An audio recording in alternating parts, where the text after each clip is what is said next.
नामदेव जा रहे हैं। डोरी और कुछ बाल्टी वगैरह साधन तो है, लेकिन डोरी थोड़ी छोटी थी। कुएं का जल बहुत गहरा था। कुएं के पास गए तो देखा पानी बहुत गहरा है। कहते हैं संत ज्ञानेश्वर जो थे वो तो महान ज्ञानी थे। संत ज्ञानेश्वर जी महाराज के ज्ञान के बारे में तो कौन वर्णन कर सकता है? आप लोग तो महाराष्ट्र में रहते हैं, आप ज्ञानेश्वरी टीका संत ज्ञानेश्वर जी महाराज की आप लोगों ने सुनी होगी, पढ़ी होगी। क्या कूट कूट के रस भरा है ज्ञान का महाराज ने इसमें। बड़ा अद्भुत ग्रंथ है। तो संत ज्ञानेश्वर जी महाराज और नामदेव जब जल को देखते हैं तो संत ज्ञानेश्वर तो ज्ञानी थे, योगी थे। उन्होंने क्या किया, आंखें बंद की और अपने योग बल से जैसे ही थोड़ी देर आंखें बंद की तो कहते हैं कुएं का जल थोड़ा ऊपर आ गया। जब जल ऊपर आया, संत ज्ञानेश्वर जी ने अपने जो कमंडल था उसमें डोरी बांधी और जल में डाल दी। एक कमंडल जल निकाला और हाथ वगैरह धो लिए, मुख शुद्धि कर ली, कुल्ला आदि सब हुआ और जल पी लिया। लेकिन वो जल जो आया था ऊपर वो पुनः लौटकर नीचे चला गया। अब नामदेव जी पास में बैठे थे, संत ज्ञानेश्वर। आपस में कभी कभी संत लोग भी विनोद कर लेते हैं थोड़ा एक दूसरे के साथ, ऐसा विनोदी एक वो होता है।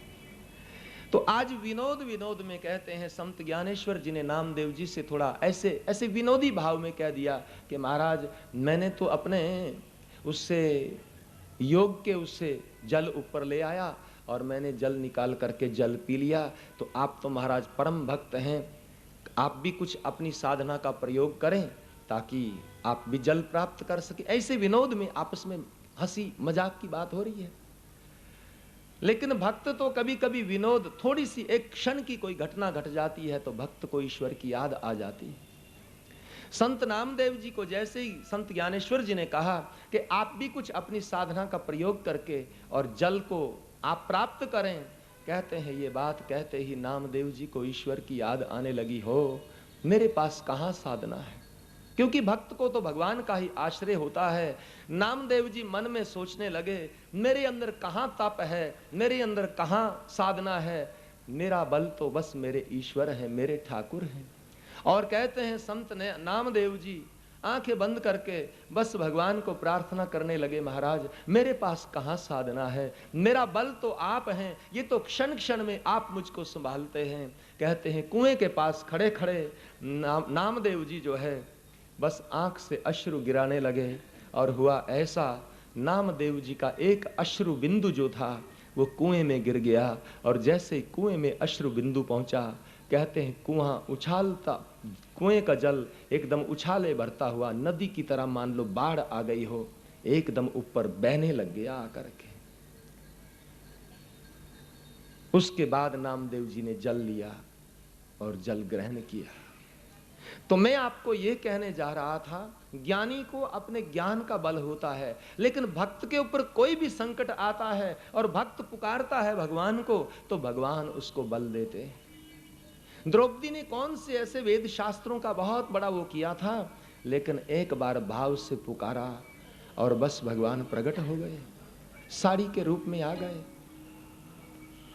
सूरदास जी ने ऐसा कौन सा वो किया था, बस एक शरणागति थी सूरदास जी के जीवन में और हरिनाम का आश्रय था, इसलिए ठाकुर को एक दिन आना पड़ा। सूरदास के नेत्र बस रात दिन भगवान का गुणगान करते हुए बरसते थे। एक ही साधना थी, हरि नाम हरि नाम हरि नाम, दूसरा कुछ ना था। निस दिन बरसत नैन हमारे, निस दिन बरसत नैन हमारे। सूरदास जी के जीवन में और कोई आश्रय ना था, एक हरिनाम का आश्रय था। सतत नेत्र बरसते थे और एक अवसर आया कि सूरदास की बाँ आगे से भगवान को आकर के पकड़नी पड़ी, क्योंकि हरि नाम का आश्रय और केवल ईश्वर का आश्रय था, दूसरा कोई सहारा ना था। निस दिन बरसत नैन हमारे, निस दिन बरसत नैन हमारे। सदा रहती पायस ऋतु हम पर, सदा रहती पायस ऋतु हम पर, सदा रहती पायस ऋतु हम पर, सदा रहती पायस ऋतु हम पर, जब ते शाम सितारे बरसत नैन हमारे, इस दिन बरसत नैन हमारे, ओ निस दिन बरसत नैन हमारे। सूरदास जी के जीवन में हरिनाम के आश्रय के बिना दूसरा कोई आश्रय ना था, ठाकुर के आश्रय के बिना कोई आश्रय ना था। इसलिए समय आया, स्वयं ठाकुर को चलकर सूर को धन्य बनाने के लिए आना पड़ा।